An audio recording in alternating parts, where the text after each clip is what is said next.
بجد ألف شكر لصاحب محل الحلواني اللي قال لي على الطريقة دي للشربات. عايزة أقول لكم هي ربع معلقة بس من مطبخك، لو ضفتيها على الشربات استحالة يسكر منك. ودي طريقة الحلواني الصح. في حلة معانا على النار هنضيف معانا كيلو من السكر، احنا هنعمل كمية طبعا عشان رمضان، كل سنة وانتم طيبين.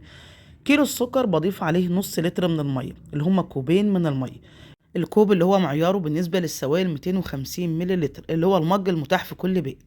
ولما تضيف المية ضيفيها كده من المنتصف عشان السكر ما يجيش على الجوانب.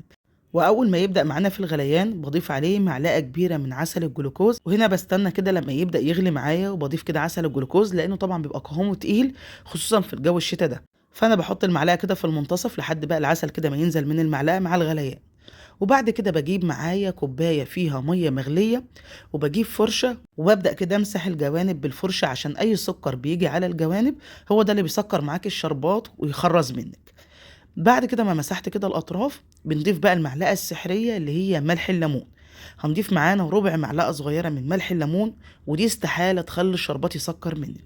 وهضيف معايا برضو شرايح من الليمون. طب لو انا مش متوفر عندي بقى ملح ليمون ممكن اضيف طبعا عصير ليمون لو مش متوفر عندك. بعد الشربات ما يغلي معانا لمدة 10 دقايق آخر حاجة بضيفها هي الفانيليا. ما تضيفوش الفانيليا من البداية لأنها طبعا بتمرر وكمان نكهتها بتروح. أنا بستنى لما الشربات يستوي تماما، يعني عدى عليه 10 دقايق، وبعد كده بضيف الفانيليا تاخد غلوة واحدة بس. وبعد كده ببدأ أشيله من على النار، مش أكتر من كده، لأن أكتر من كده في الغليان زي ما قلت لكم هتمرر وطعمها مش هيكون حلو خالص.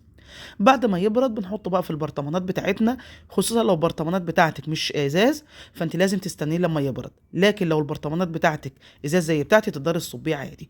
جربوه وشيروا الفيديو ده لكل حبايبكم.